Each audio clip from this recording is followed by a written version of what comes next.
Welcome back to Together We Rise Summit Day 4. And I want to congratulate today all of our co-authors on hitting international bestsellers. So congratulations, everybody, for all of your support, the purchases, the reviews, the comments, the sharing, the reaching out. It's just been such a fun experience on how collectively we really are doing this together and spreading these stories. And so I'm just so proud of everybody and thrilled. And today's theme is one that lives at the very heart of this book and the summit, healing in sacred community. So we've all been taught in subtle and not so subtle ways to go it alone, to be strong, to carry it quietly. But true healing asks something different of us. It invites us into connection, into spaces where we can be witnessed, held, and reminded that we never had to walk this path alone. Today, you'll hear from co-authors who know the power of sacred community firsthand, who found strength in rising together, clarity in shared truth, and expansion in the collective rising. This is about co-elevation, elevation, about rising not at the expense of one another, but with one another, about discerning the spaces that feel safe, alive, and aligned, and learning to trust the ones that call our soul forward. So as you listen today, let yourself soften. Let yourself remember that we were never meant to carry it all alone. Healing happens faster and deeper when we do it together. So let's begin. We're going to have each co-author introduce themselves as we go around, and I'm just going to kick it off with Kara. Kara, when did you first experience healing in community? Hi, I'm Kara Kerouac, host and producer of Kerouac's Cruising, where we essentially travel the country sharing our journeys with everyone, as not just our physical journeys of where we're traveling and where we're going, but the journey of our self-evolution, essentially. And so healing in community, actually, when I was a teenager, I was so blessed and honored to have just an incredible group of girls that were everything to me. And I was going through some really, really rough things and, family trauma and stuff. And I don't think I could have survived without them, frankly. They were everything to me and still continue to be. They're truly lifelong friendships, and they're the world. and they were everything. They were all of my support. And when I lost my family, they became my family. And like I said, still to this day. And it's been a really beautiful experience. And I owe my life to them, frankly.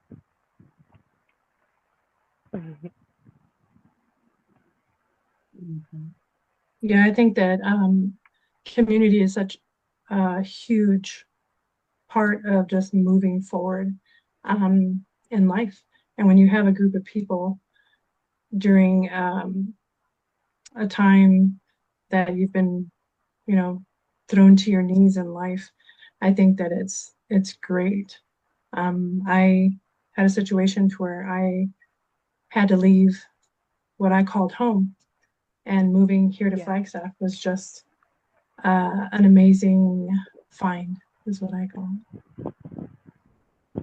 Well, I will have to say, and it's still community, but through the process of my healing, I think I had to step away from my community, which was my brothers and sisters, because we had the same traumas and the same limiting beliefs. So I think when I moved away from them and did some soul searching, and then Kara moved into my life and other people, and sometimes I think the strength of other people around you is really gets you to grow. I think when I was around my brothers and sisters, we were kind of stuck in reminiscing about the bad days, and it wasn't making us grow. It was actually it was like a vicious cycle of self-sabotage, I guess you would call it. So I think sometimes you do have to move away from some of the people that you love to be able to grow and meet other people like Sylvie and Kevin and Kara and many other people that's been around my life that has made me grow and see the world a little differently. Yeah, get out of your comfort zone. Mm-hmm. There's so Yeah. much truth to what you're saying because it's true. We become who we surround ourselves with, whatever that energy is that those people bring into our lives. We kind of begin to carry it too. Sylvie, sorry, I think you were going to say something. Oh, no, just that it's that kind of trusting new people, right? And just trusting your intuition on who is going to help you walk on the path that you want to be walking on for this next chapter. Yeah. To encourage also to step out of your comfort zone and into and just trusting the people that are showing up for you. Mhm. Having that level too of understanding of the people that are around you, especially with family, because that's complicated, isn't it?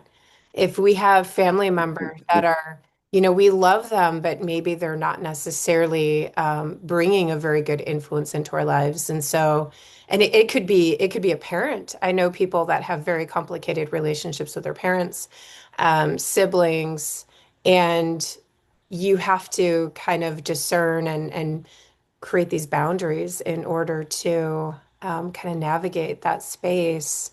And it can be really, really sticky. So, James, with you, you said you had to step away. So it sounds like you stepped away from a group of people to step into a new group of people. And in that space, you and Kara together have created a community. So, what has been the role of community in your rising?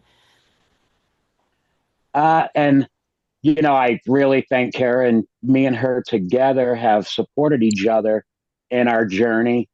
But thing really supported me is I was a really bad reader through high school and actually had a tutor through middle school and high school to be able to graduate.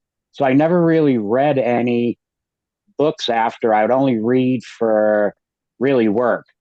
So I started reading probably 2 years ago, and I really have to give a lot of credit to some of the books that I have read that inspired me to grow as a person.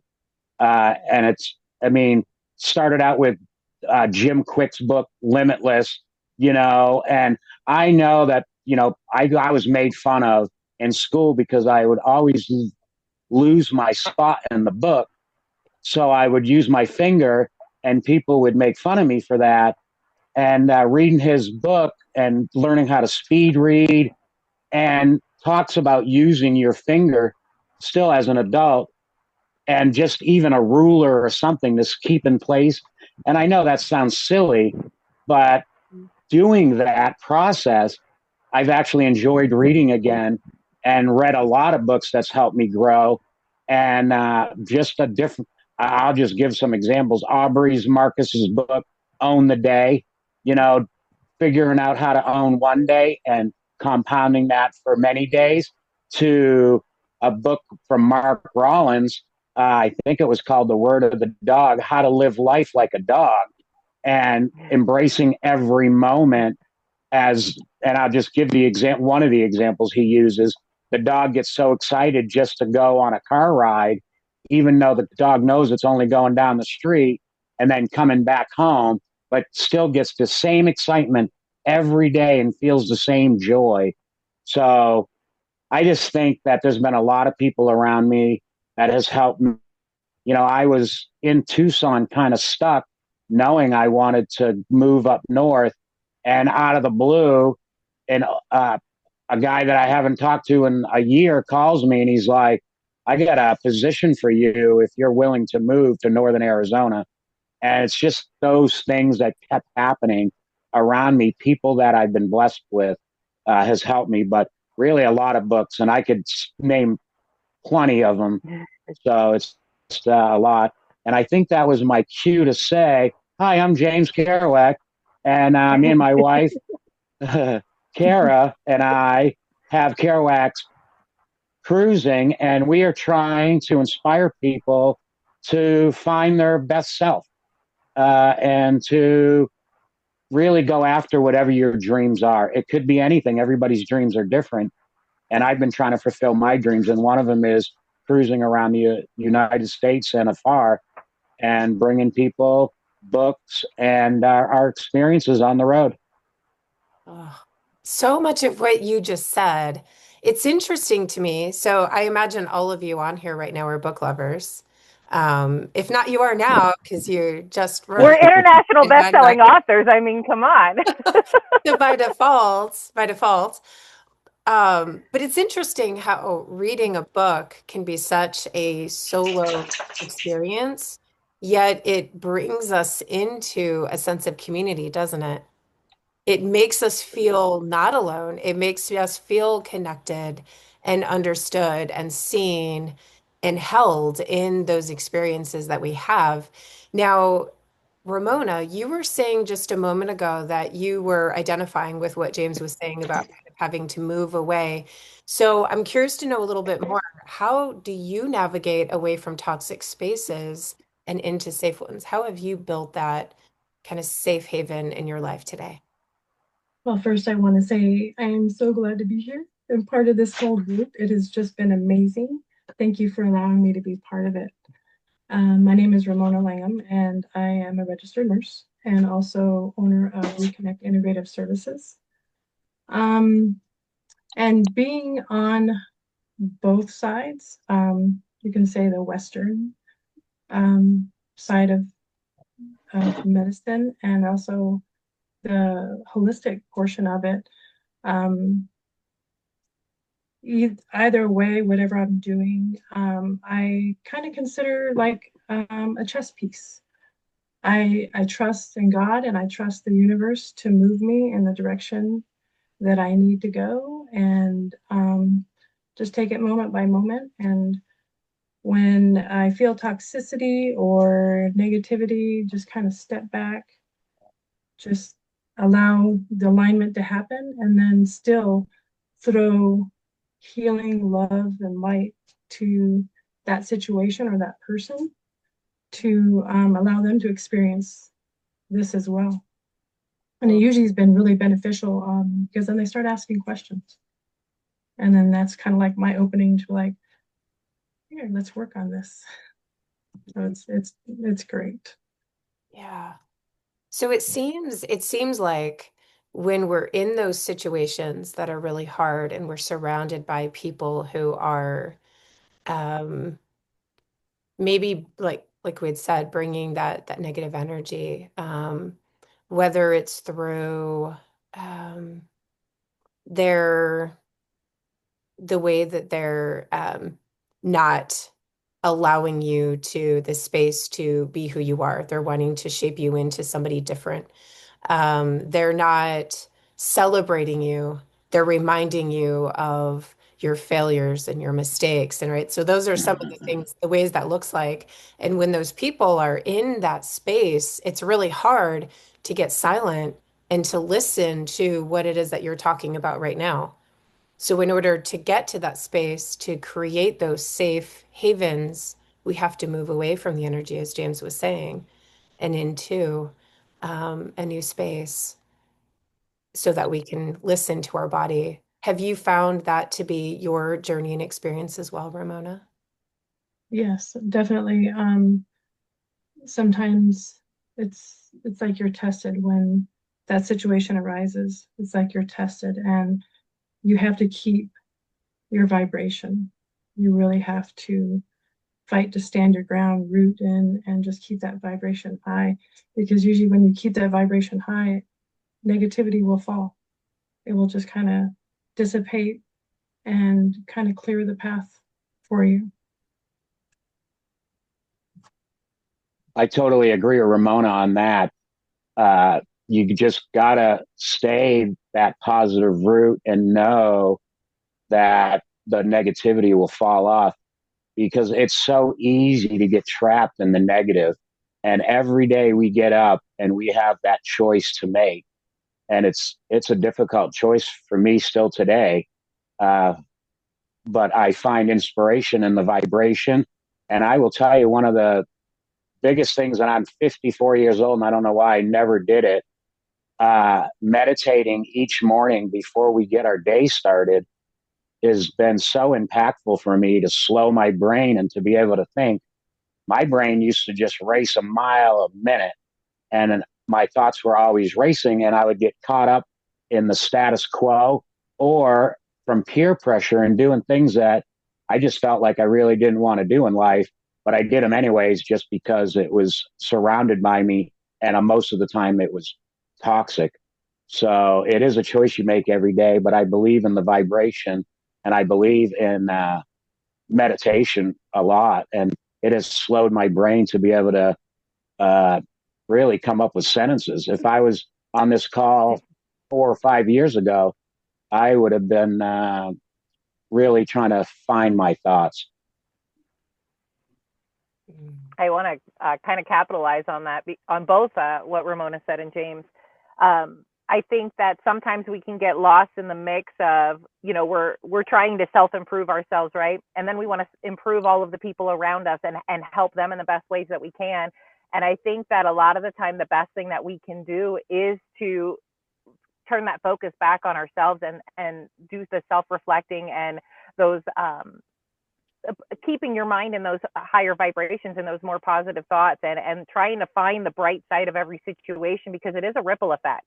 So how your energy is and how you're projecting yourself, it is going to affect everybody you come in contact with. And you may not see the influence right away. You may not ever see the influence, but people can't help but be touched by your positivity. And so I think it's important, especially when you are in a toxic environment that maybe you can't escape from because you need to be able to pay bills. I mean, we still got to live real life, right? And so you've still got to engage with people that maybe you don't feel like are the best for you. You got to just go back inside and then refocus on yourself. And, I don't want to say it's avoidance, but you almost just got to ignore what's going on around you and just, again, focus on what's going on inside of you. Mm-hmm. Exactly. Yeah. So it goes back to what Ramona was saying too about that faith space and trusting Mm-hmm. that you're going to be moved in the way that you're meant to move and lean the way you're meant to go and lean. There's a statistic that I had heard about a year ago, and it was that every single one of us influences over 20,000 people. Wow. Crazy. That is a lot, right? Because if you think about, Kara, what you just said, I mean, you could just go to the grocery store and the impact that you can have on others. There was this day, I don't recall exactly what was going on in my life at the time, but I was just having a day where I was feeling kind of down, right? And I went to the grocery store, and there was this woman that had these really beautiful shoes, right? She was wearing these really pretty shoes. And so I commented on her shoes. And her face just lit up, and she was so happy and so excited. And it felt so good that I just turned around, and I kid you not, I must have looked like the most ridiculous person in that store, because then I came across this woman. I said, "Oh my gosh, your hair is gorgeous." And so and it's kind of like we have the capability to leave a trail of light, like you said, to influence the room and raise the elevation and the frequency, or we can bring it down. If I would have went into that store and stayed in that space of like, oh, this is heavy and I feel heavy and I'm being unkind to the people around me and not smiling back or not meaning to look at people a certain way, but I am because I feel just so consumed in what it is that I'm going through. So, Kara, as you said, focusing inward, but then also having this understanding of the way that we're influencing the room. Absolutely. So, Kara, we're going to go back to you and ask our final question. So, what does co-elevation and collective ascension mean to you? I think it's just that. I think that, of course, we want our environment to be easy, right? We want everything to be sunshines and butterflies so that we can easily stay in the flow, right? But I think that it's working on that inner work so that you can have that impact without forcing other people to see the world the way you do or to act the way you want them to. You By working on yourself, and it sounds so selfish, but I don't think that you can affect the world without working on yourself internally. And so I think that this book is beautiful for that, because I think it's going to get people asking the right questions to themselves and really start work, beginning that inner work, and start thinking critically of the way that they think and the way that they act and how they affect the world. And as we all start doing that, we're going to notice our ripple effect just keeps growing and keeps growing and keeps growing. And then it's just going to be undeniable that it's going to be a snowball effect. The world is just going to keep elevating. And then before we know it, I mean, maybe your kids' generation, your grandkids' generations, they're going to, not have the terrible lives that it seems like we all had to start. I mean, it just seems like everybody has some kind of trauma, whether they want to admit it to themselves or not. We all have something we're working through and that we're working for and towards. So I that's what it is to me. Yeah. Yeah, I definitely agree. I think that like such as this book, that's like a really big guiding light that is just, this beacon of light that people are gonna be attracted to and help them through their life, teaching them to about vibration, about frequency, but also just like the simple things, of yoga, meditation, start with that. Just give yourself 5 to 10 minutes every morning just to be with yourself. And then also letting them know about the other opportunities in the community, other modalities that they can try, Reiki, um, cranial sacral, I mean, tapping, it's been just beautiful things that are out there that we can guide them to in order for them to help themselves and raise their vibration. So I agree with everything that was said. And when I think about co-elevation, I think about shared goals as a community. And in this book, there's so many different avenues to deal with your traumas or your limiting beliefs that, I mean, the name of the book, Together You Rise, it's all of us with the same goal to help people overcome their fears or their traumas or their limiting beliefs. And people that buy this book are going to be able to get so many different stories. But the biggest thing they're going to have is to be able to connect with so many different people in so many different ways to be helped. And they get to choose that for themselves. Mm-hmm. And I think, if as a collective, as all of us, I think that they could reach out and they can, and the one common goal is for all of us to be able to live our best life, to find your divine self. And I think that's what most people are after. And sure, I'm surely after that. And everybody's story in this book has touched me like unbelievable. Mm-hmm. I felt like we didn't give enough information of some of the traumas that I dealt with in the past, and almost want to get my brothers and sisters to write a book with me. So I think it's just been an amazing process. I thank Kristen and Sylvie for the opportunity, but it's just been enlightening for me.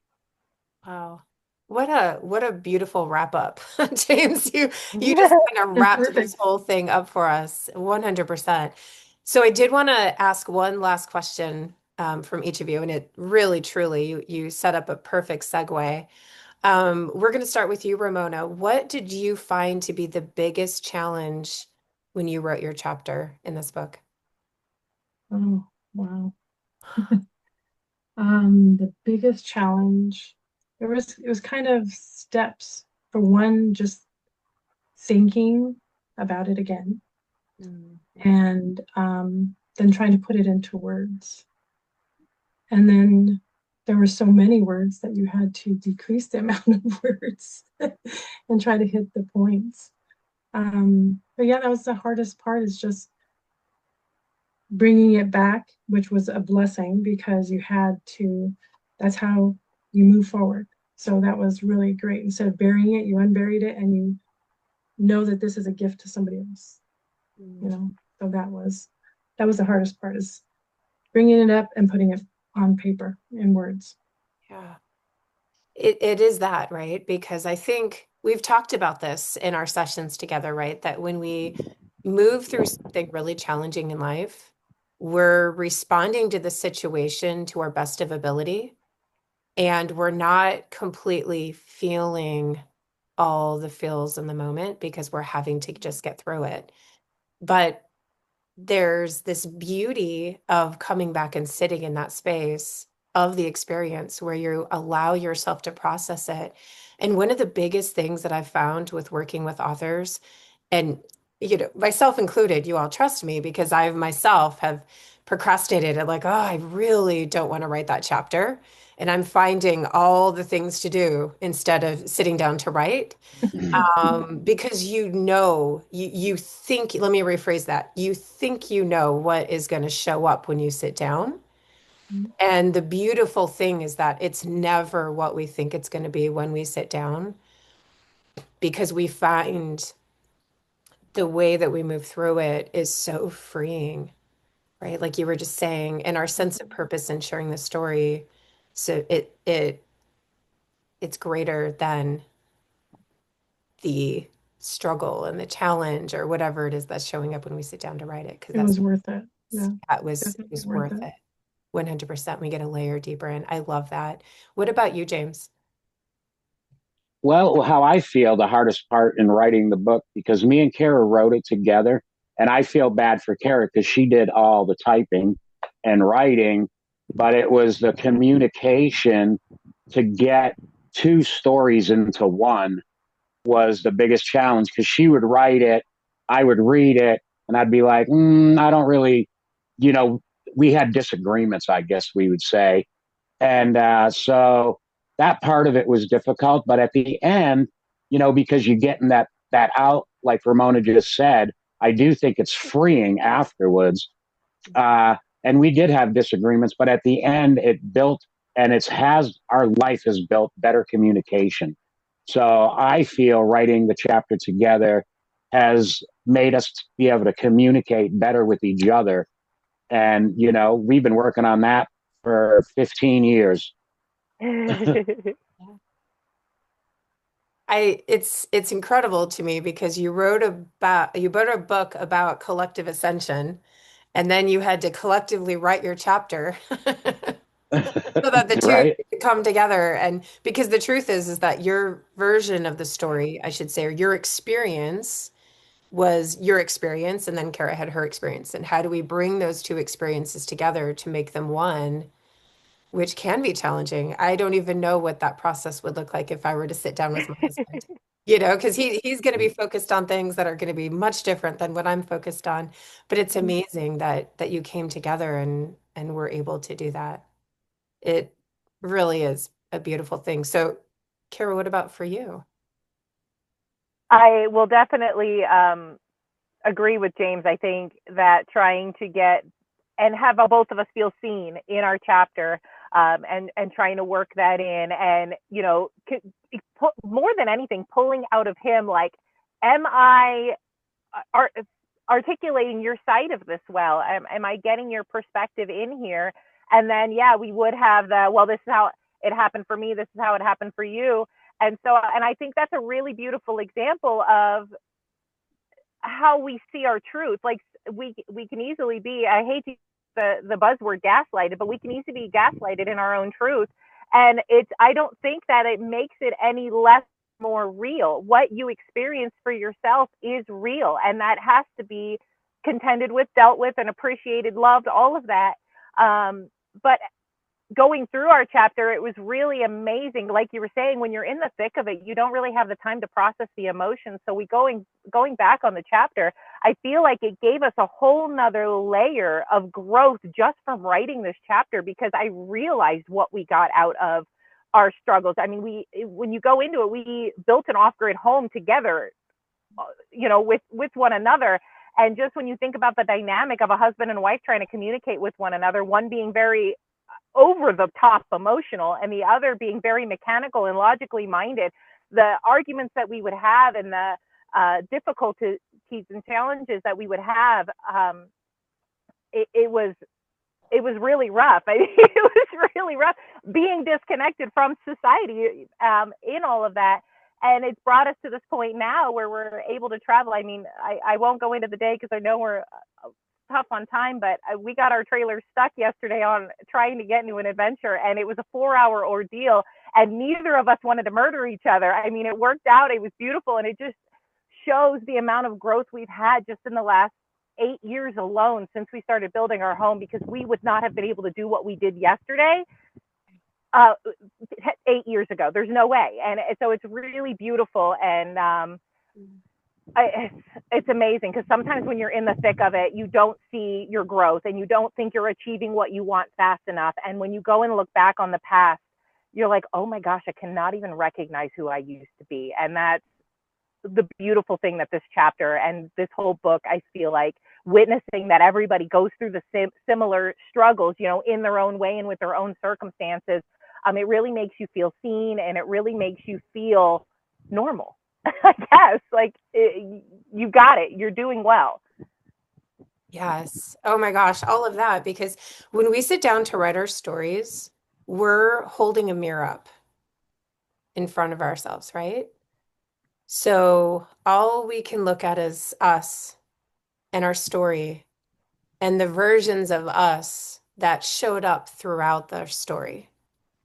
And I would imagine when you already are looking at yourself in a mirror, and now your partner is reflecting a whole nother mirror back at you, I could see how that could, it magnifies the experience to where not only are you being self-aware, but you're reflecting and mirroring back to each other in the experience so that you're able to come together and create meaning and depth and understanding and message in your collective story, which is really, really beautiful.